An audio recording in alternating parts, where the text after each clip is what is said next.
Hi! Hello! నమస్తే. Welcome back to my channel MMV Telugu channel. Hello my dear lovely family members and friends. మీరందరూ ఎలా ఉన్నారు? నేను చాలా బాగున్నాను.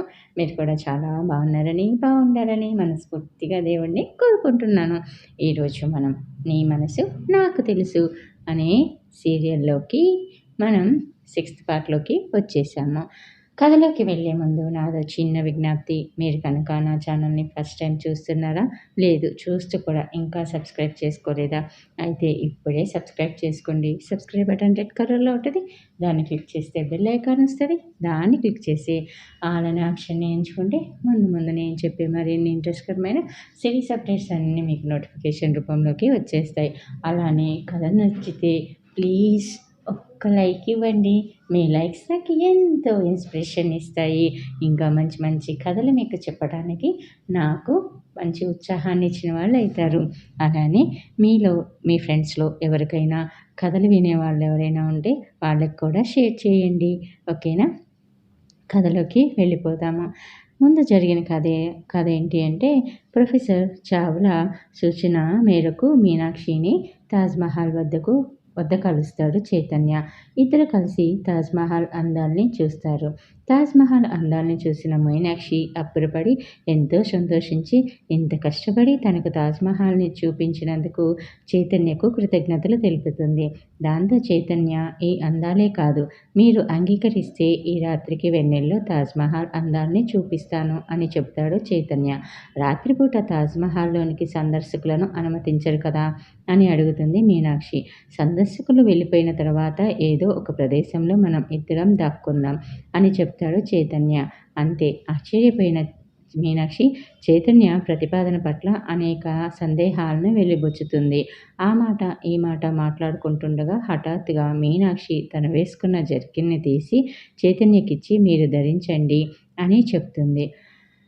ఇక ప్రజెంట్‌లోకొస్తే ఆమె నవ్వుతుంటే నక్షత్రాలు కురుస్తున్నట్టు అనిపించింది అతడికి. అలాగే ఆమెని పరిశీలనగా చూస్తూ ఉండిపోయాడు. ఆమెని పరిశీలనగా చూస్తున్న చైతన్య కనుబొమ్మలు ముడిపడ్డాయి. ఆమె నవ్వులో ఏదో అసహజత్వం కనిపిస్తుంది.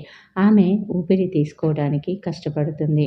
ఒక్క క్షణం తన ఊపిరి ఆగిపోయినట్టుగా ఫీలయ్యాడు అతడు.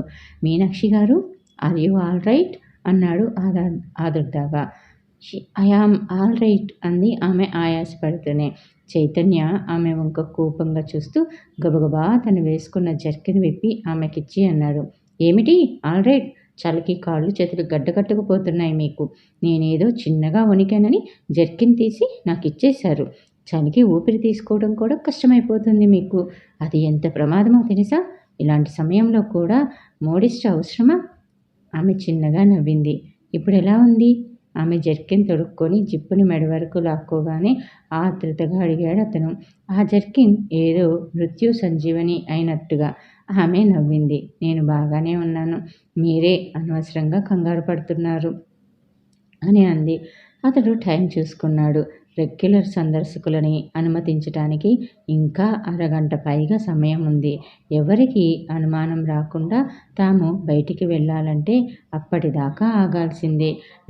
నడుస్తూ ఆదుర్దాగా ఆమె వంకే చూడసాగాడు అతడు మధ్యలో. పైకి చెప్పటం లేదు కానీ చలికి ఆమె చాలా ఇబ్బంది పడుతోందన్న సంగతి అతడికి అర్థమవుతుంది.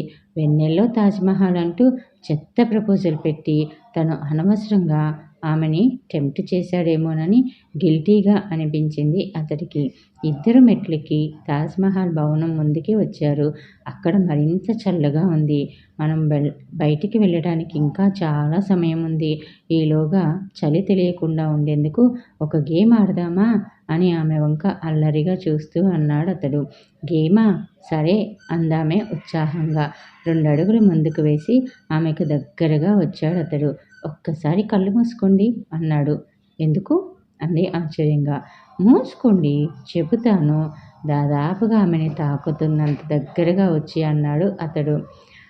అతడేం చేయబోతున్నాడు?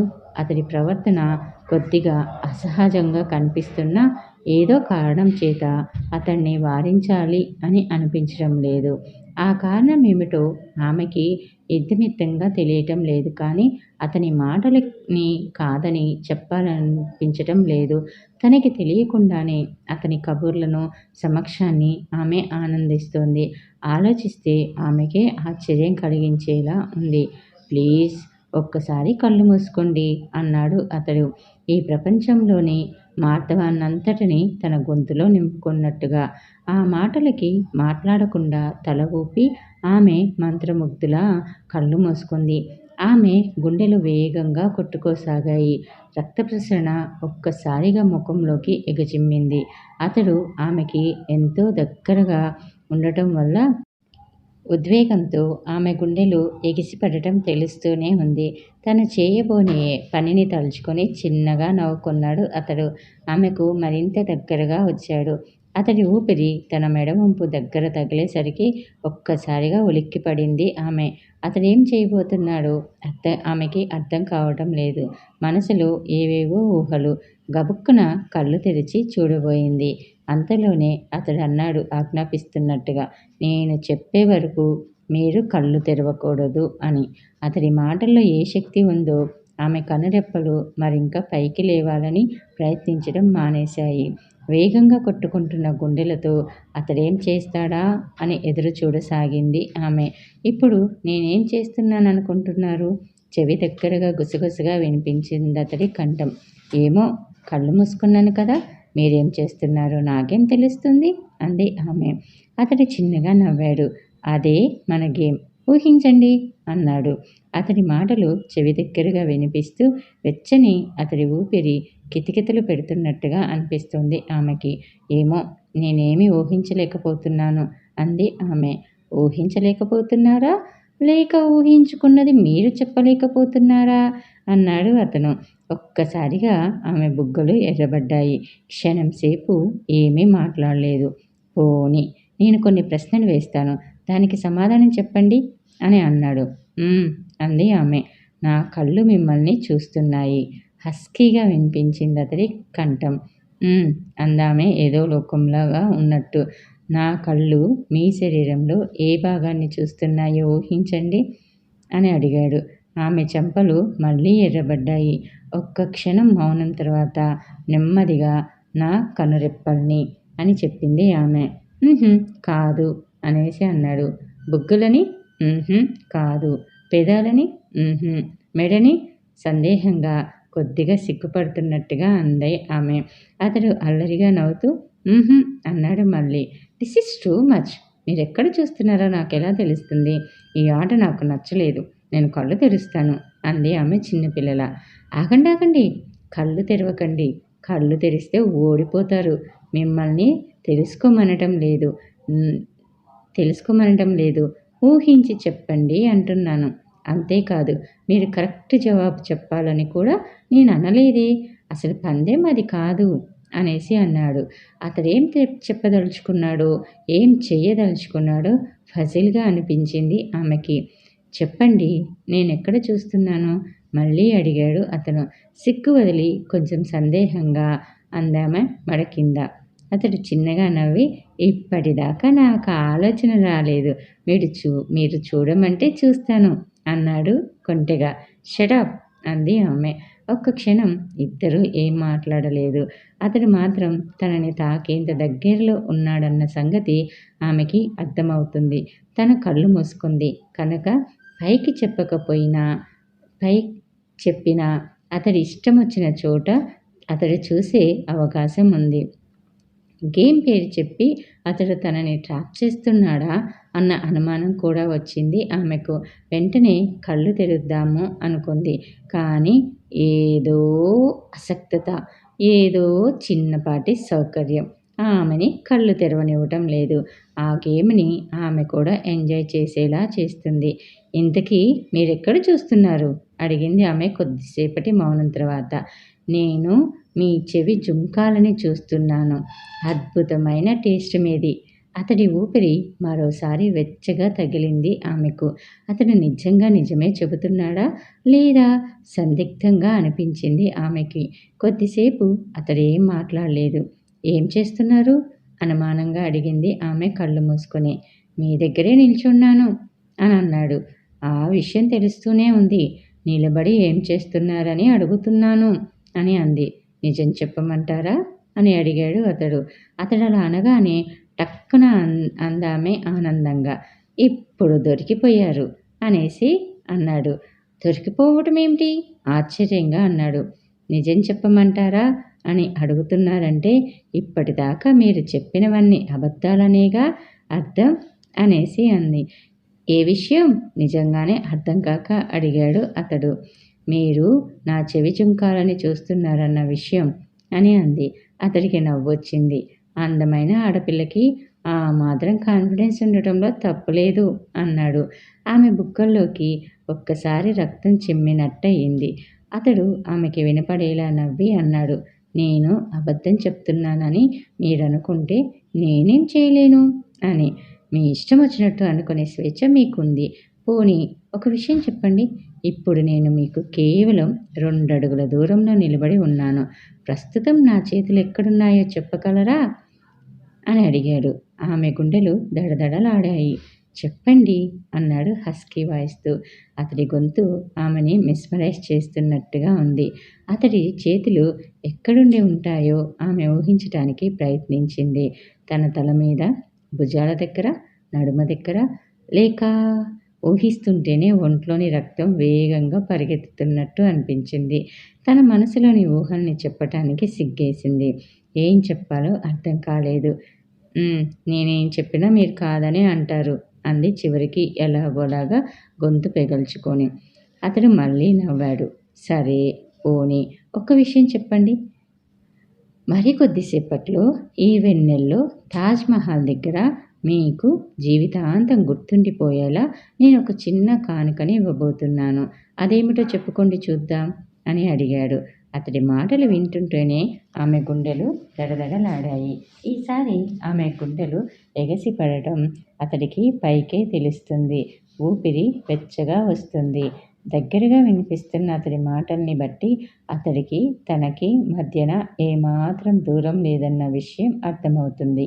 అతడు ఏమాత్రం కదిలినా, తాను ఏమాత్రం కదిలినా ఒకరి శరీరం ఒకరికి తాకటం ఖాయం. ఖాయమేమిటి, ఇప్పటికే తాకినట్టుగా అనిపిస్తుంది ఆమెకి. తాజ్‌మహల్ దగ్గర తనకి జీవితాంతం గుర్తుండేలా అతడు ఏం కానుక ఇవ్వబోతున్నాడు? ఇప్పటికిప్పుడు ఇవ్వటానికి అతడి దగ్గర ఏముంటుంది? కొంపతీసి అతడు తనని ముద్దు పెట్టుకోబోతున్నాడా? ఆమె పెదవులు అదిరాయి. అతడు ఏం చేయబోతున్నాడో ఊహించుకుంటుంటేనే ఒంట్లోంచి వెచ్చని ఆవిర్లు అనిపిస్తున్నట్టుంది ఆమెకి. ఇంక భరించలేనట్టుగా గబుక్కున కళ్ళు తెరిచింది. ఆమె ఊహించినట్టుగా అతడు ఆమెని తాకటం లేదు. కనీసం తాకేంత దగ్గరగా కూడా లేడు. ఆమెకి 2 అడుగుల దూరంలో నిలబడి ఉన్నాడు. అతడి చేతులు ప్యాంటు జేబులో ఉన్నాయి. కేవలం మాట్లాడేటప్పుడు మాత్రం ముందుకు వంగి తన చెవి దగ్గర మాట్లాడుతున్నాడన్న విషయం అర్థమయ్యేసరికి ఆమె బుగ్గలు మరోసారి మందారాలయ్యాయి. ఆమేదో అనేలోగానే అతడి చేతులు జేబులోంచి బయటికి వచ్చాయి. కుడి చేతిని ముందుకు చాపి అరచేతిని వెనక్కి తిప్పి అప్పటిదాకా చేతి కింద దాచుకున్న ఎర్ర గులాబీ పువ్వును ఆమెకి అందిస్తూ అన్నాడు. తాజ్‌మహల్ పెరట్లో పూసిన గులాబీ. ఇదే నేను మీకిస్తానన్న కానుక అనన్నాడు. ఆమె సంభ్రమంగా చూసింది అతడి వైపు. చెయ్యి చాచి గులాబీని అందుకుంది అతడి చేతిలో నుంచి. గులాబీని అందుకుంటుంటే వాళ్ళ ఇద్దరి వేళ్ల కొసలు క్షణకాలం పాటు స్పర్శించుకున్నాయి. ఆ స్పర్శే ముద్దులా అనిపించింది ఆమెకి. అంతకుముందు సెక్యూరిటీ గార్డులు చూస్తున్నారని అతడు తనని చెయ్యి పట్టుకొని లాక్కెళ్ళినప్పుడు కూడా ఏమీ అనిపించనిది ఇప్పుడు వేళ్ల చివర ఈ చిన్న స్పర్శే పులకింతలా ఎందుకు అనిపిస్తుందో ఆశ్చర్యంగా అనిపించింది ఆమెకి. సరదాగా మిమ్మల్ని కాసేపు ఆట పట్టించాలని డ్రామా ఆడాను. ఏమనుకోకండి. నిజం చెప్పాలంటే ఏ గేమ్ ఆడాలో నాకు తెలియదు. టైం పాస్ చేద్దామని అలా చేశాను అన్నాడు అతడు జేబుల్లో చేతులు పట్టుకొని ముందుకు నడుస్తూ. సరిగ్గా అతడు అలా అంటున్న సమయానికి దూరంగా ప్రధాన ముఖద్వారం వద్ద జనాలు లోపలికి వస్తున్న అలికిడి అయింది. మనుషులు మసకగా కనిపిస్తున్నారు. టైం అయినట్టుగా ఉంది. అదిగో సందర్శకులు వచ్చేస్తున్నారు. మనం త్వరగా ఇక్కడి నుంచి మాయమయ్యి జనాల్లో కలవాలి. లేకపోతే జనం ఇక్కడ మనల్ని చూసి షాజహాన్, ముంతాజ్లం అనుకునే ప్రమాదం ఉంది. వెన్నెల్లో తాజ్మహల్ దగ్గర తిరుగాడుతున్న షాజహాన్, ముంతాజ్ల ఆత్మలు అంటూ రేపు పేపర్లో కథనాలు వచ్చేస్తాయి అన్నాడు. ఆమె కూడా నవ్వింది అతడి మాటలకి. ఇద్దరు జనానికి కనపడకుండా చాటుకు తప్పుకొని పొదల మాటున నడవసాగారు. వేరే దారి గుండా. ఎందుకో తనకి ఆయాసం తగ్గి తేలికగా నడవగలుగుతున్నానన్న విషయం గ్రహించింది మీనాక్షి. అంతకు ముందు కన్నా కంఫర్ట్గా అనిపిస్తుంది. చలి తగ్గలేదు. కానీ తనకి ఎందుకు వెచ్చగా అనిపిస్తుంది? ఆలోచిస్తున్న ఆమెకి సడన్గా బుర్రలో బల్బు వెలిగినట్టు అనిపించింది.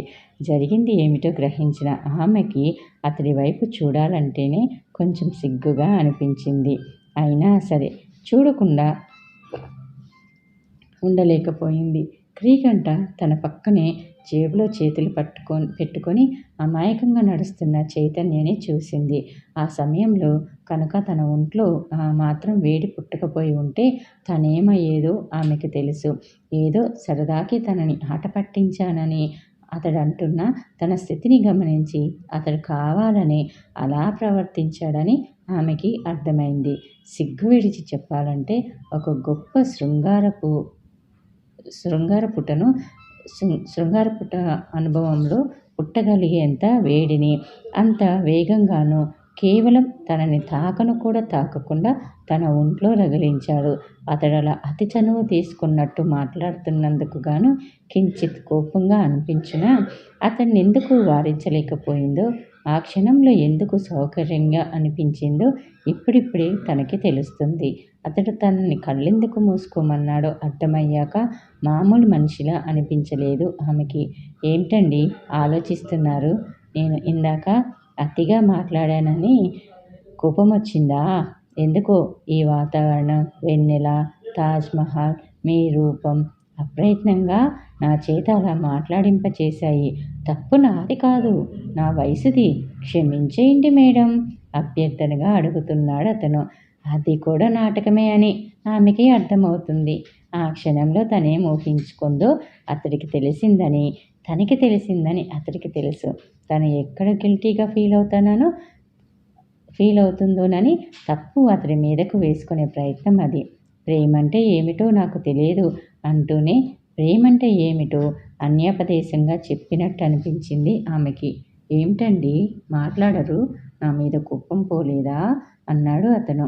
అతడి ప్రశ్నకు సమాధానం చెప్పకుండా మౌనంగా అతడి వంక చూసింది. చూపులకి కూడా అర్థాలుంటాయి. చూపులకి భాష్యం చెప్పగల నిపుణులు ఎవరైనా ఆ క్షణంలో ఆమె చూపుల్ని చూస్తే ఆమె అతన్ని దగ్గరికి తీసుకొని నుదుటి మీద ముద్దు పెట్టుకుంటుంది అని భాష్యం చెప్పి ఉండేవారు. కొద్ది దూరం నడిచేసరికి జనాల సందడి కనిపించింది. ఎవరికీ అనుమానం రాకుండా జనాల్లో కలిసిపోయారు ఇద్దరు. తాజ్మహల్ ముఖద్వారం దగ్గరికి వచ్చి అప్రయత్నంగా ఒక్కసారి వెనక్కి తిరిగి చూశారు ఇద్దరు. ఇద్దరి మనసుల్లోనూ అదో రకమైన మధురమైన భావన.